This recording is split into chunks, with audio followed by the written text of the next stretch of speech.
터리아담을 찾아주셔서 감사합니다. 항상 건강하시고 좋은 일만 가득하시길 기원할게요. 지금 구독하시고 바로 오늘 야담 들어보시죠. 누구 없어요. 제발 저리 가란 말이야. 찢어질 듯한 고함은 멈추지 않고 연이어 터져 나왔고 행인들은 필시 끔찍한 사건이 벌어진 것이라 확신하며 웅성거리기 시작했습니다.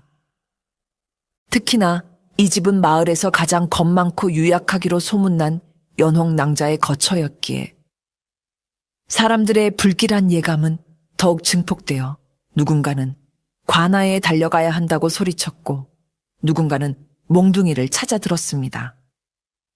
때마침 순찰을 돌던 관아의 포졸 왕칠복이 이 소란을 듣고는 정의감에 불타오르는 표정으로 그러나 다소 엉거주춤한 자세로 대문을 박차고 들어섰는데 그의 손에 들린 것이라곤 녹슨 육모방망이 하나뿐이었으나 표정만큼은 비장하기 그지없었습니다. 어떤 놈이냐 감히 대낮에 연홍낭자의 집에 침입하다니 내 이 육모방망이로 뼈와 살을 분리해주겠다. 칠복이 고래고래 고함을 지르며 비명소리가 들려오는 안채 방문을 거칠게 열어젖히자 뒤따라 들어온 마을 사람들도 숨을 죽이며 참혹한 광경을 예상하고 눈을 질끈 감거나 입을 틀어막았습니다. 방 안에는 이불이 어지럽게 널브러져 있었고 구석에는 머리를 산발한 연홍낭자가 사시나무 떨듯 떨며 무엇인가를 손가락질하고 있었습니다. 그러나 왕칠복과 마을 사람들의 시선이 연홍의 손가락 끝을 따라간 곳에는 흉악한 강도도 피 흘리는 시체도 아닌 그저 손톱만 한 거미 한 마리가 거미줄에 매달려 한가롭게 그네를 타고 있었을 뿐이었으니 그 허무함에 사람들은 맥이 탁 풀려버리고 말았습니다. 연홍은 거미가 조금이라도 움직일 기미를 보이면 자지러지듯 비명을 지르며 저 괴물 좀 치워주세요. 다리가 8개나 달렸어요. 저를 잡아먹으려고 노려보고 있단 말이에요. 라며 눈물 콧물을 쏟아내고 있었습니다. 연홍의 겁 많음은 단순히 벌레에 국한된 것이 아니었으니 그녀의 일상은 그야말로 공포와의 전쟁이라 해도 과언이 아닐 정도로 모든 사소한 자극들이 그녀에게는 천재지변과도 같은 충격으로 다가오곤 했습니다. 어느 화창한 오후 옆집 누렁이가 담장 너머로 지나가는 낯선 이를 보고 짖기 시작하자 마당에서 빨래를 널던 연홍은 그 소리가 마치 지옥의 똥개, 케르베로스가 짖는 소리라도 되는 양소스라치게 놀라 빨래, 바구니를 뒤집어 쓴 채 주저앉아 버렸습니다. 으악! 호랑이가 내려왔나 봐요. 사람을 물어뜯으면 어떡해 라며 덜덜 떠는 그녀의 모습은 가련하다기보다는 기가 막힐 지경이었고 이를 지켜보던 동네 꼬마들조차 혀를 끌끌 차며 누나, 저건 그냥 누렁이에요 라고 타박을 줄 정도였습니다. 비가 내리는 날이면 상황은 더욱 심각해져서 멀리서 들려오는 천둥 소리에도 연홍은 마치 전쟁터의 포탄 소리를 들은 병사처럼 이불을 머리끝까지 뒤집어 쓰고는 하루 종일 방 밖으로 나올 생각을 하지 않았습니다. 그녀는 이불 속에서 하늘이 노하셨어. 내가 어제 몰래 곶감 하나 더 먹은 걸 알고 벼락을 내리시는 게 분명해. 라며 엉뚱한 참회를 하곤 했는데 이런 그녀의 곁을 지키는 것은 자칭 마을의 수호신이자 연홍의 흑기사를 자처하는 왕칠복뿐이었습니다. 칠복은 연홍이 놀랄 때마다 득달같이 나타나 걱정 마시오 낭자. 이 천하장사 왕칠복이 있는 한 천둥 번개도 감히 낭자의 머리카락 하나 건드리지 못할 것이오. 라며 허공을 향해 의미 없는 주먹질을 해대곤 했습니다. 하지만 칠복의 과도한 열정과 헛된 주먹질이 만들어내는 바람 소리마저 연홍에게는 또 다른 공포의 대상이었기에 그녀는 칠복이 팔을 휘두를 때마다 나으리, 제발 그만하세요. 나으리 주먹 소리가 천둥 소리보다 더 무서워요. 라며 울먹거려야 했습니다.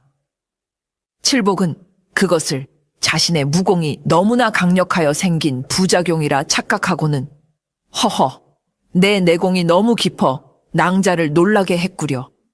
앞으론 살살하리다. 라며 콧수염을 쓰다듬으며 우쭐거렸습니다. 마을 사람들은 이 한심하고도 어이없는 두 남녀의 모습을 보며 혀를 차면서도 한편으로는 평화롭고 지루한 마을에 유일한 볼거리라 여기며 묘한 즐거움을 느끼기도 했습니다. 어느 날 평화롭다 못해 나른하기까지 했던 마을의 유일한 주막에 심상치 않은 기운이 감돌기 시작했으니 먼지를 뒤집어 쓴 험상궂은 사내 10여 명이 거친 발소리와 함께 들이닥쳐 주막에 문짝을 부서질 듯 열어젖혔기 때문입니다.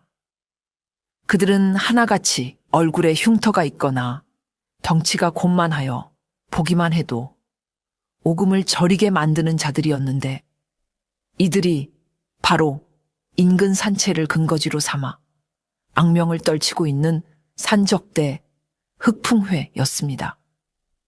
그들의 두목인 흑독사는 한쪽 눈에 검은 안대를 하고 입께는 비열한 웃음을 띠고 있었으며 무엇보다 그의 한쪽 수염이 댕강 잘려나가 비대칭을 이루고 있는 것이 기괴한 인상을 풍겼습니다.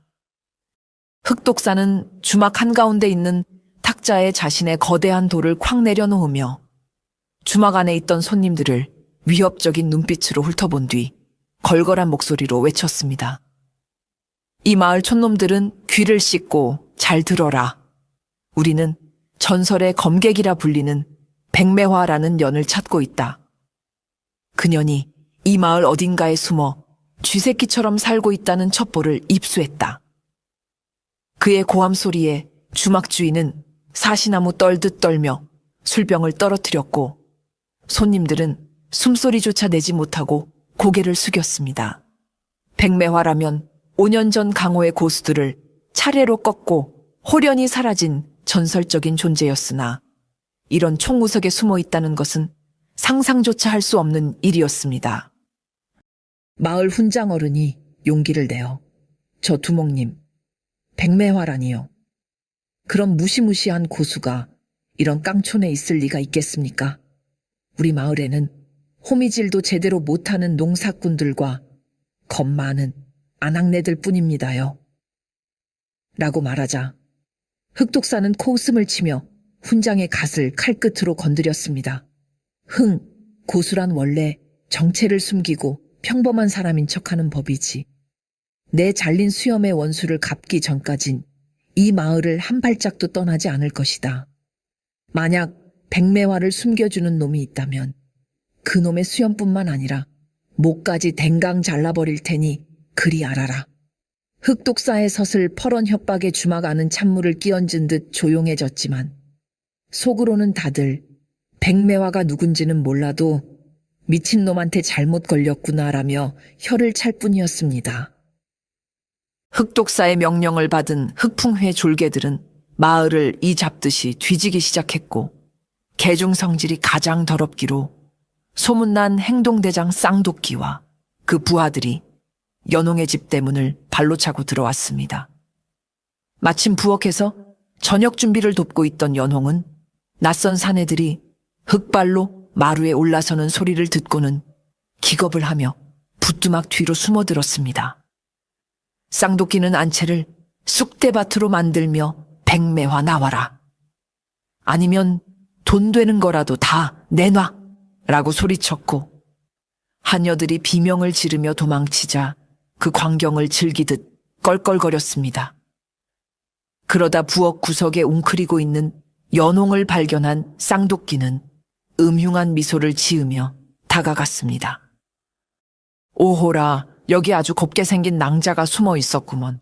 백매화는 아니더라도 우리 두목님 술시중 들기에는 딱 좋겠어. 쌍도끼가 더러운 손을 뻗어 연홍의 어깨를 잡으려 하자 극한의 공포에 질린 연홍은 오지 마세요. 저리 가란 말이야. 라고 비명을 지르며 눈을 질끈 감았습니다. 그리고 살기 위해 본능적으로 손에 잡히는 것을 집어 힘껏 던졌는데 그것은 다름 아닌 저녁 반찬으로 쓰려던 깍두기용 무 조각이었습니다. 연홍의 손을 떠난 무는 평범한 투척이라고는 믿기지 않을 정도로 기이하고도 날카로운 회전을 하며 공기를 갈랐습니다. 마치 살아있는 생물처럼 날아간 무는 쌍도끼가 반응할 새도 없이 그의 미간 정중앙, 무리민들이 말하는 인당혈을 정확하고도 묵직하게 타격했습니다. 억! 하는 외마디 비명과 함께 쌍도끼의 고개가 뒤로 젖혀졌고 단단한 무의 급소를 맞은 충격은 뇌를 흔들어 그 거구의 사내를 단 일격에 기절시켜 버렸습니다. 쿵 소리를 내며 바닥에 쓰러진 쌍도끼를 보고 뒤따라 들어오려던 졸개들은 얼어붙었고 정작 무를 던진 연홍은 눈을 감고 있었기에 자신이 무슨 짓을 했는지도 모른 채 살려주세요. 잘못했어요. 라며 계속해서 손을 허우적거리고 있을 뿐이었습니다. 연홍의 집에서 비명소리가 들리자마자 근처를 지나던 왕칠복은 이번에야말로 낭자에게 점수를 딸 기회라 여기고 전 먹던 힘까지 다해 뛰어왔습니다. 멈춰라 이놈들. 관아의 포졸 왕칠복이 여기 있다. 라며 부엌 문을 박차고 들어선 칠복의 눈앞에는 바닥에 대자로 뻗어 거품을 물고 있는 거구에 산적과 구석에서 벌벌 떨고 있는 연홍의 모습이 펼쳐져 있었습니다. 칠복은 순간 당황했지만 쓰러진 산적의 이마에 박힌 붉은 자국과 바닥에 굴러다니는 무 조각을 보고는 상황을 제멋대로 해석하기 시작했습니다. 아니, 내가 문을 열 때 내뿜은 기세에 눌려 저놈이 쓰러진 것인가? 드디어 나의 잠재된 내공이 폭발하여 장풍으로 발현된 것이 분명하다. 칠복은 믿을 수 없는 자신의 능력에 감탄하며 재빨리 폼을 잡고 쓰러진 산적 위에 한쪽 발을 올려놓았습니다. 그리고는 아직도 눈을 뜨지 못하고 있는 연홍을 향해 짐짓 근엄한 목소리로 말했습니다.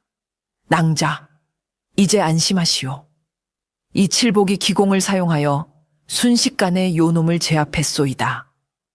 그제야 실눈을 뜬 연홍은 쓰러진 산적과 위풍당당한 칠복을 번갈아 보며 안도의 한숨을 내쉬었습니다. 연홍은 자신이 무울을 던진 기억은 까맣게 잊은 채 그저 칠복이 자신을 구해주었다는 사실에 감격하여 눈물을 글썽겼습니다. 아, 나으리, 정말 대단하셔요. 문 밖에서 소리만 지르신 줄 알았는데 언제 들어와서 저 거안을 쓰러뜨리셨나요? 역시 나으리는 마을의 영웅이세요.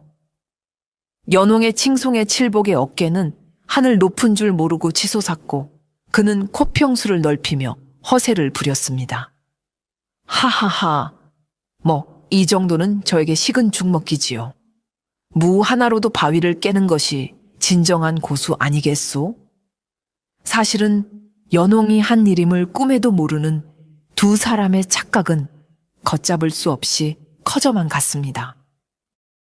기절했다가 깨어난 쌍도끼와 부하들은 혼비백산하여 주막에 있는 흑독사에게 달려가 자초지종을 보고했습니다. 두목님, 말도 마십시오. 그 집에 귀신이 산다니까요. 제가 낭자를 잡으려는 순간 갑자기 눈앞이 번쩍하더니 정신을 차려보니 바닥이었습니다. 흑독사는 한심하다는 듯 쌍도끼의 이마를 살폈는데 그곳에는 선명하고 둥근 멍 자국이 남아 있었습니다. 부하들의 증언에 따르면 무기가 날아온 것이 아니라 웬 깍두기, 무가 날아와 사람을 기절시켰다는 것이었습니다. 흑독사는 미간을 찌푸리며 곰곰이 생각에 잠겼습니다. 무로 사람의 급소를 정확히 가격해 기절시켰다고? 그것도 일반적인 투척이 아니라 회전력을 실어서? 흑독사는 무림의 이치를 아는 자였기에 이것이 예사로운 일이 아님을 직감했습니다.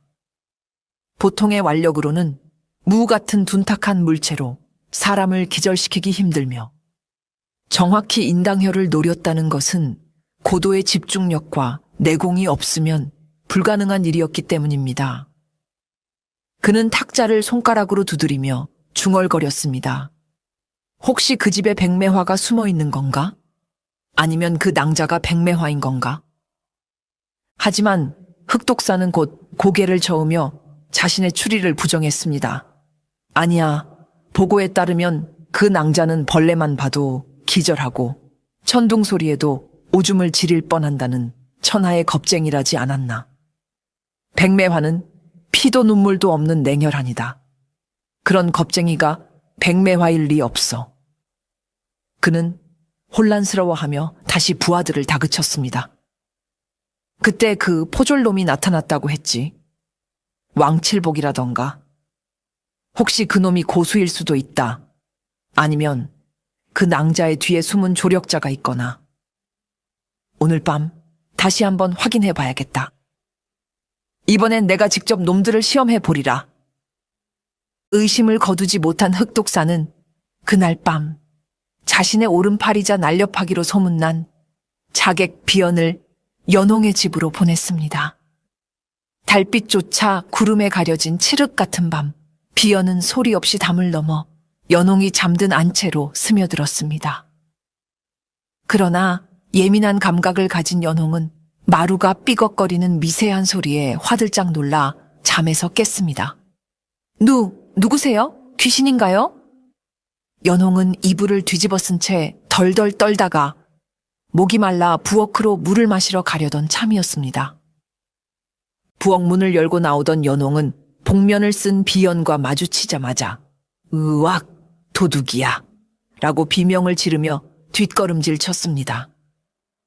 당황한 그녀는 부뚜막 위에 올려져 있던 콩기름 항아리를 팔꿈치로 쳐서 바닥에 떨어뜨리고 말았고 와장창 하는 소리와 함께 바닥은 순식간에 미끌미끌한 기름바다가 되었습니다.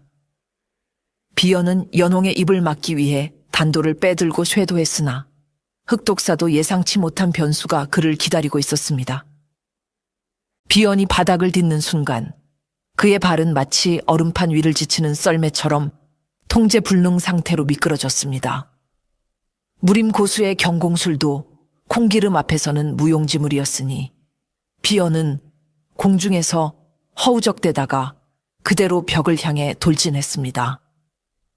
꾸액! 하는 기이한 소리와 함께 비연의 머리가 흙벽에 처박혔고 그는 벽에 박힌 채 다리를 부들거리다 축 늘어졌습니다. 연홍은 이 모든 광경을 보고는 자신이 기름을 쏟아 사람을 다치게 했다는 죄책감과 눈앞의 상황이 주는 공포에 휩싸여 울먹거렸습니다. 어머, 어떡해. 바닥이 미끄러우니 조심하셨어야죠. 많이 아프시죠? 죄송해요. 그녀의 순수한 걱정은 기절한 자객에게는 들리지 않았습니다. 다음 날 아침, 마을은 또다시 발칵 뒤집혔습니다.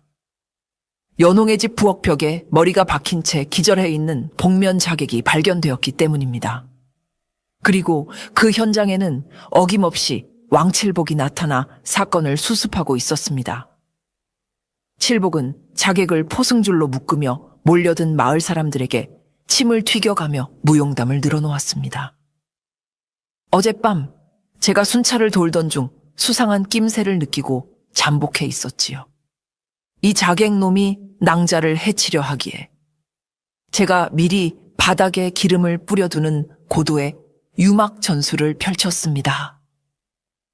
마을 사람들은 칠복의 말에 반신반의하면서도 흉악한 자객이 꼼짝없이 당해 있는 모습을 보며 고개를 끄덕일 수밖에 없었습니다.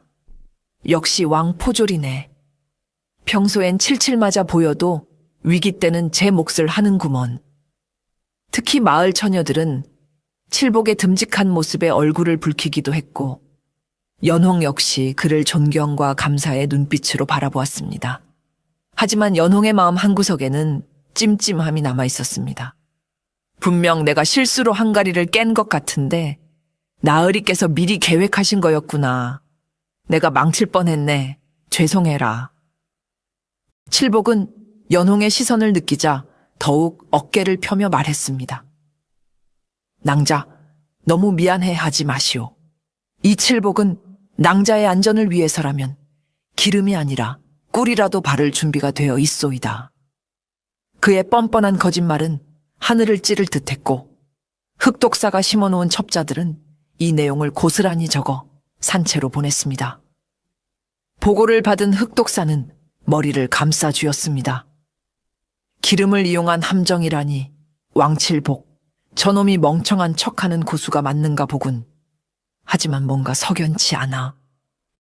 며칠 뒤 흑독사는 부하들의 무능함을 탓하며 직접 마을 주막에 잠복하여 동태를 살피기로 했습니다. 마침 점심을 먹으러 온 연홍이 하녀와 함께 주막 한 구석에 자리를 잡았습니다. 흑독사는 삿갓을 눌러쓰고 그녀를 예의주시했습니다. 연홍은 국밥을 한 숟가락 뜨려다가 주막 안을 윙윙거리는 파리떼 때문에 질색하며 몸을 움츠렸습니다. 싫어. 파리가 내 밥에 앉으려고 해. 저리 가. 그녀는 젓가락을 쥔 손을 허공에 휘저으며 파리를 쫓으려 애썼습니다. 흑독사의 눈에는 그저 겁 많은 여인이 파리를 쫓는 우스꽝스러운 몸짓으로 보일 뻔했습니다. 그러나 그 순간 흑독사의 동공이 지진이 난 듯 흔들렸습니다. 연홍이 에잇 저리 가 라고 외치며 무심코 젓가락을 휘두른 궤적은 단순한 손짓이 아니었습니다. 그녀의 젓가락 끝은 공기를 가르는 파열음을 내며 정확하게 파리들의 비행 경로를 차단했고 탁, 탁, 탁 하는 미세한 소리와 함께 5마리의 파리가 동시에 기절하여 식탁 위로 떨어졌습니다. 파리들은 죽지 않았습니다. 날개만 정확히 타격당해 파닥거리며 기절해 있을 뿐이었습니다. 이것은 무림에서도 극히 일부의 고수만이 구사할 수 있다는 불살의 검. 그 중에서도 백매화의 절기인 매화낙화, 초식의 응용이었습니다. 살생을 하지 않고 상대를 제압하는 그 정교한 기술을 파리 잡는 데 쓰고 있다니 흑독사는 전율했습니다. 찾았다. 전현이다. 왕칠복은 그저 위장막일 뿐 진짜는 저 계집이었어. 저토록 겁 많은 척 연기하며 정체를 숨기다니 과연 무림제일의 고수답군. 흑독사의 입가에 비릿한 미소가 번졌습니다. 그는 이제 확신을 가지고 다음 계획을 실행에 옮기기로 마음먹었습니다. 정체를 확신한 흑독사는 더 이상 지체하지 않았습니다.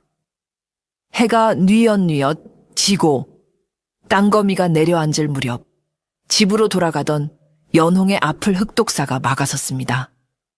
연홍은 험상궂은 사내에 등장해 희익사 사람 살려 라고 외치려 했으나 흑독사는 순식간에 그녀의 혈도를 제압하지는 않고 대신 그녀의 목에 시퍼런 칼을 겨누었습니다. 영희는 그만해라, 백매화. 내년의 정체를 다 파악했다. 순순히 따라오지 않으면 이 마을을 불바다로 만들겠다. 연홍은 칼이 목에 닿는 차가운 감촉에 기절할 뻔했으나 마을을 불바다로 만들겠다는 말에 억지로 정신줄을 잡고 울먹였습니다. 무슨 말씀을 하시는 거예요? 저는 백매화가 아니라 연혼기예요. 저는 닭 모가지도 못 비트는 사람이라고요. 제발 살려주세요. 그녀의 눈물과 콧물은 연기라기엔 너무나 리얼했으나 흑독사는 이를 고도의 심리전이라 착각했습니다. 끝까지 시치미를 떼는군. 산채에 가서 내 부하들이 보는 앞에서 내년의 가면을 벗겨주마. 결국 연홍은 흑독사에게 짐짝처럼 들쳐 매어 납치당하고 말았습니다. 산길을 오르는 내내 연홍은 엄마, 아빠, 칠복 나으리, 살려주세요. 산적이 저를 잡아가요. 라며 대성통곡을 했고 그 소리가 얼마나 컸던지 산짐승들이 놀라 도망갈 정도였습니다. 흑독사는 귀가 따가웠지만 꾹 참으며 생각했습니다. 독한 년, 잡혀가는 와중에도 연기를 멈추지 않다니 내가 반드시 내 본색을 드러내게 하고 말겠다. 한편 뒤늦게 연홍의 납치 소식을 들은 마을은 발칵 뒤집혔고 왕칠복은 분노에 차서 육모 방망이를 다시금 꺼내 들게 되었습니다. 연홍 낭자가 산적들에게 납치되었다는 청천벽력 같은 소식이 전해지자 왕칠복은 관아에 무기고 구석에 처박혀 있던 녹슨 갑옷을 꺼내 입으며 비장한 각오를 다졌습니다. 그는 평소 관리하지 않아 날이 다 빠진 환도를 허리춤에 차고 마을 사람들 앞에 서서 내 목숨을 바쳐서라도 낭자를 구해오겠소. 흑풍회의 놈들이 감히 내 여인을 건드리다니 오늘이 놈들의 제삿날이 될 것이오. 라고 목에 핏대를 세우며 고함을 질렀습니다. 그러나 그의 결연한 외침과는 달리 갑옷 사이로 삐져나온 다리는 마치 바람 앞에 등불처럼 애처롭게 후들거리고 있었으니 이를 지켜보는 마을 사람들의 마음은 든든함보다는 불안함으로 가득 차오를 뿐이었습니다. 하지만 칠복의 진심 어린 용기만큼은 마을 사람들의 가슴을 울리기에 충분했기에 대장장이는 커다란 쇠망치를, 푸죽간 주인은 큼지막한 식칼을, 농부들은 낫과 괭이를 들고 하나둘씩 그의 뒤로 모여들기 시작했습니다. 왕포졸 혼자 보낼 수는 없지. 우리도 가세 연홍 아기씨를 구하자. 마을 사람들의 응원에 힘입은 칠복은 떨리는 다리를 억지로 진정시키며 산채를 향해 첫발을 내디뎠습니다. 비록 그들의 행색은 정규군이라기보다는 오합지졸에 가까웠고 비장한 출정가 대신 칠복의 갑옷이 부딪히는 덜그럭거리는 소음만이 요란했으나 사랑하는 이를 구하겠다는 일념 하나로 뭉친 그들의 기세만큼은 흑풍회 못지않게 뜨겁게 타오르고 있었습니다. 한편 흑풍회 산채의 연병장에서는 흑독사가 기둥에 묶인 연홍을 풀어주며 자신의 애검인 참마도를 그녀의 발치에 던져주었습니다. 자, 이제 연극은 끝났다. 그 칼을 집어라. 나와 정정당당하게 겨루어 네가 백매화임을 증명해라. 만약 거절한다면 내 손가락을 하나씩 자르겠다. 흑독사의 서슬 퍼런 협박에도 불구하고 연홍은 바닥에 떨어진 시퍼런 칼날을 보자마자 기겁하며 뒷걸음질 쳤습니다. 으앙, 싫어요. 저런 날카로운 건 보기만 해도 소름 끼친단 말이에요. 제발 저 좀 집에 보내주세요. 그녀는 공포에 질려 눈을 질끈 감고는 발치에 있는 칼을 치워버리겠다는 일념으로 힘껏 발길질을 했습니다. 그런데 그 순간 연홍의 발끝에 채인 육중한 참마도가 마치 깃털처럼 가볍게 허공으로 솟구쳐 오르더니 기이한 회전을 하며 흑독사의 머리 위를 향해 날아갔습니다. 흑독사가 반응할 새도 없이 칼날은 그의 상투를 세우치듯 지나가 뒤에 있던 통나무 기둥에 퍽 하는 소리와 함께 깊숙이 박혀버렸습니다. 상투가 잘려 머리가 산발이 된 흑독사는 식은땀을 줄줄 흘리며 기둥에 박힌 칼을 멍하니 바라보았습니다. 저것은 발로 검을 조종한다는 이기어 검술의 경지. 내 목을 노릴 수도 있었지만 일부러 상투만 자르며 경고를 한 것인가. 연홍은 그저 무서워서 발로 찬 것뿐이었으나 흑독사의 착각은 이제 확신을 넘어 공포로 변해가고 있었습니다.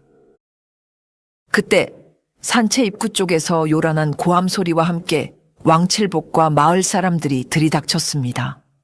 이놈들, 당장 연홍 낭자를 내놓지 않으면 내 필살기인 천지개벽 육모방망이 맛을 보여주겠다. 칠복은 용기 있게 선두에 서서 달려들었으나 훈련된 산적들의 조직적인 방역을 당해내기에는 역부족이었습니다. 순식간에 수십 명의 산적들이 그들을 애워쌌고 마을 사람들은 제대로 싸워보지도 못한 채 포승줄에 묶이는 신세가 되었습니다. 칠복 역시 몇 번 휘둘러 보지도 못한 방망이를 빼앗기고 무릎이 꿇린 채 흑독사 앞으로 끌려왔습니다. 상투가 잘려 자존심이 상할 대로 상한 흑독사는 분풀이 대상을 찾았다는 듯 칠복의 목에 칼을 겨누었습니다. 그리고는 여전히 벌벌 떨고 있는 연홍을 향해 비열한 미소를 지으며 외쳤습니다. 잘 봐라 백매화.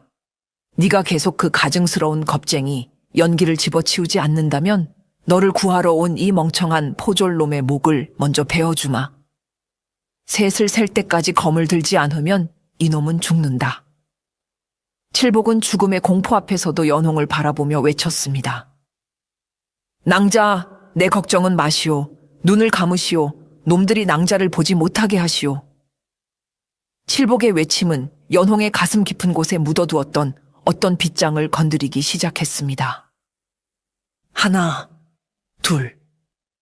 칠복의 목에서 붉은 피가 한 방울 흐르는 순간 줄곧 바닥만 보고 울먹이던 연홍의 울음소리가 거짓말처럼 딱 멈추었습니다. 고개를 숙이고 있던 그녀의 눈빛에서 초점 없는 공포가 사라지고 대신 서리발처럼 차가운 살기가 어린 고수 본연의 눈빛이 돌아왔습니다. 그녀는 마음속으로 돌아가신 아버지께 용서를 구했습니다. 아버지, 평범한 여인으로 살라 하신 유언, 오늘만 어기겠습니다. 제 사람을 지키기 위해서라면 다시 칼을 잡는 업보를 달게 받겠습니다. 연홍은 천천히 고개를 들며 흑독사를 응시했는데 그 눈빛만으로도 주변의 공기가 서늘하게 가라앉는 듯 했습니다. 그 더러운 칼, 내 사람에게서 치우시오. 그녀의 목소리는 더 이상 떨리지 않았고 낮지만 위험 있는 울림이 있었습니다. 그녀는 주변을 둘러보다가 바닥에 굴러다니는 잎이 다 떨어진 가느다란 나뭇가지 하나를 집어 들었습니다. 명검도 보도도 아닌 그저 썩은 나뭇가지였지만 연홍의 손에 들리는 순간 그 나뭇가지는 천하의 어떤 명검보다도 예리하고 위험한 기운을 내뿜기 시작했습니다. 흑독사는 본능적으로 뒷걸음질 치며 마른 침을 삼켰습니다. 진짜가 나타난 것입니다. 오냐, 드디어 본색을 드러냈구나. 흑독사는 공포를 떨쳐내려 괴성을 지르며 부하들에게 공격 명령을 내렸습니다. 수십 명의 산적들이 칼과 창을 들고 연홍에게 덤벼들었으나 그 순간부터 산채는 잔혹한 살육의 현장이 아닌 기이하고도 아름다운 춤판으로 변모했습니다. 연홍은 제자리에 선 채 발을 떼지도 않고 손에 든 나뭇가지를 가볍게 휘둘렀습니다. 휙휙 하는 바람소리와 함께 덤벼들던 산적들의 바지춤이 스르르 흘러내렸고 당황하여 멈칫하는 사이 그들의 수염이 댕강 잘려나갔으며 뺨을 어루만지듯 스치는 나뭇가지 끝에 맞아 펭기처럼 빙글빙글 돌며 나가떨어졌습니다. 그것은 무예라기보다는 하나의 예술에 가까웠으니 연홍의 몸놀림은 나비처럼 우아했고 나뭇가지의 궤적은 매화 꽃잎이 흩날리는 듯 현란했습니다.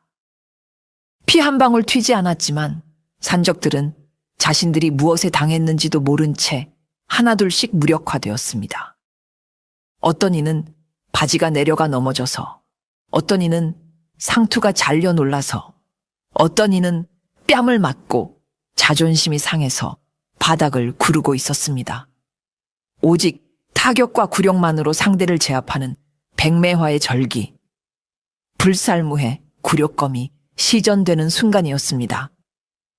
기절해 있다가 소란스러움에 실눈을 뜬 왕칠복은 눈앞에 펼쳐진 광경을 보고 자신의 눈을 의심했습니다. 분명 자신이 아는 연홍 낭자는 벌레만 봐도 기절하는 가녀린 여인인데 지금 눈앞에 있는 여인은 마치 하늘에서 내려온 선녀가 악귀들을 혼내주는 듯한 모습이었기 때문입니다. 달빛을 등지고 춤추듯 움직이는 연홍의 자태는 너무나 고혹적이어서 칠복은 자신이 죽어서 천국에 온 것이라 착각하고 말았습니다. 아, 내가 결국 흑독사의 칼에 죽었구나. 그리고 저기 보이는 선녀님은 낭자를 닮은 천사시구나. 어찌 저리 아름답게 적들을 물리치실까. 칠복은 멍하니 입을 벌린 채 바지춤을 잡고 도망가는 산적들과 그 사이를 유유히 누비는 연홍을 바라보며 황홀경에 빠졌습니다. 선녀님, 우리 낭자도 저렇게 강했으면 좋았을 텐데. 아니야, 우리 낭자는 내가 지켜줘야 해. 그는 헛소리를 중얼거리며 다시 스르르 눈을 감았습니다. 현실을 받아들이기엔 그의 뇌가 처리해야 할 정보가 너무나 충격적이었고, 무엇보다 자신의 영웅 심리가 산산조각 날 위기였기에 무의식적으로 현실 도피를 선택한 것일지도 모릅니다. 부하들이 추풍낙엽처럼 쓰러지자 결국 홀로 남은 흑독사는 도끼가 바짝 올랐습니다. 그는 자신의 모든 내공을 끌어모아 참마도를 머리 위로 치켜들며 최후의 일격을 준비했습니다. 인연, 백매화, 네가 강호의 고수라면 내 필살기, 흑풍참을 받아봐라. 흑독사가 굉음과 함께 땅을 박차고 날아올라 연홍의 정수리를 향해 칼을 내리꽂는 절체절명의 순간, 연홍은 지루하다는 듯 작게 하품을 하며 고개를 살짝 옆으로 기울였습니다. 흑독사의 칼날이 연홍의 머리카락 한 올을 스치고 지나가 헛방을 치는 순간, 연홍의 오른손 중지가 흑독사의 이마 정중앙을 향해 튕겨 나갔습니다. 딱 하는 청명하고도 경쾌한 소리가 산채 전체에 울려 퍼졌습니다. 그것은 단순한 딱밤이 아니라 내공이 실린 탄지신통의 일격이었습니다. 공중에서 딱밤을 맞은 흑독사는 끄액 하는 외마디 비명과 함께 흰자위를 드러내며 뒤로 벌러덩 넘어갔고 그대로 거품을 물고 기절해버렸습니다. 연홍은 손에 든 나뭇가지를 툭 던지며 귀찮다는 듯 중얼거렸습니다. 아우, 손가락 아파. 그러게 왜 사람을 귀찮게 하세요? 천하를 호령하던 악당의 최후치고는 너무나 허무하고도 굴욕적인 결말이었습니다. 모든 상황이 종료되고 산적들이 신음소리를 내며 굴러다니는 고요한 산채. 연홍은 자신의 손을 바라보며 잠시 멍하니 서 있다가 멀리서 왕칠복과 마을 사람들이 정신을 차리고 일어나는 소리를 들었습니다. 그 순간 서리빨 같던 고수의 눈빛은 온데간데 없이 사라지고 다시금 겁 많고 유약한 연홍의 눈망울로 돌아왔습니다. 그녀는 재빨리 바닥에 주저앉아 얼굴을 감싸쥐고는 막 깨어난 칠복을 향해 세상 떠나갈 듯 울음을 터뜨렸습니다. 의왕, 나으리, 무서워, 죽는 줄 알았어요. 저 사람들이 칼 들고 막 춤추다가 자기들끼리 부딪혀서 넘어졌어요. 정신을 차린 왕칠복은 널브러진 산적들과 흑독사를 보고 어리둥절했지만 연홍의 말을 듣고는 고개를 끄덕였습니다. 아, 그렇소? 역시 하늘이 낭자의 착한 마음을 굽어 살펴 천벌을 내리신 모양이요. 아니면 내가 기절하기 직전에 뿜어낸 패왕색 패기가 놈들을 제압한 것인가? 칠복은 상황을 자신에게 유리하게 해석하며 연홍을 안심시켰고 뒤따라온 관군들은 칠복이 홀로 산적대를 소탕했다는 오해 속에 그를 행갈에 쳤습니다. 연홍은 칠복의 품에 안겨 안도의 눈물을 흘리며 이 모든 공로를 칠복에게 넘기고 평범한 일상으로 돌아갈 준비를 마쳤습니다. 마을은 다시 평화를 되찾았고 왕칠복은 맨손으로 흑풍회를 때려잡은 전설의 포졸로 칭송받으며 영웅이 되었습니다. 아이들은 칠복의 무용담을 들으며 자랐고 처녀들은 그를 흠모했습니다. 한편 관아의 감옥에 갇힌 흑독사와 산적들은 밤마다 포졸들에게 억울함을 호소했습니다. 아니라니까요. 그 포졸놈은 그냥 허수아비고 진짜는 그 여자라니까요. 나뭇가지 하나로 우리를 가지고 놀았다니까. 그 여자가 악마야. 악마. 하지만 사또를 비롯한 누구도 산적들의 말을 믿어주지 않았습니다. 쯧쯧, 저놈들이 칠복이한테 얼마나 호되게 당했으면 단체로 실성을 했을꼬.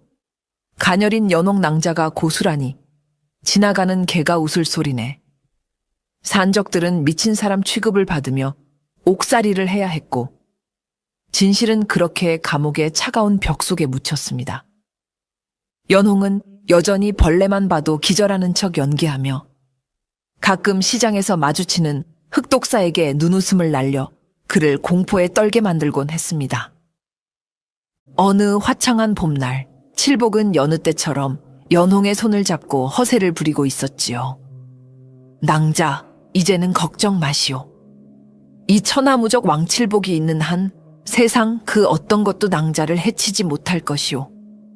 내 주먹이 곧 법이고 정의 아니겠소? 연홍은 수줍게 웃으며 고개를 끄덕였습니다. 네, 나으리. 저는 나으리만 믿고 살게요. 나으리는 제 영원한 영웅이세요. 두 사람 사이에 달콤한 기류가 흐르던 그때 눈치 없는 산목이 한 마리가 앵갱거리며 나라와 칠복의 뺨에 앉았습니다. 칠복은 모기를 쫓으려 손을 들었으나 그보다 훨씬 빠른 그림자가 있었습니다. 연홍은 칠복이 반응하기도 전에 사랑스러운 미소를 지은 채 전광석화와 같은 속도로 손바닥을 날렸습니다.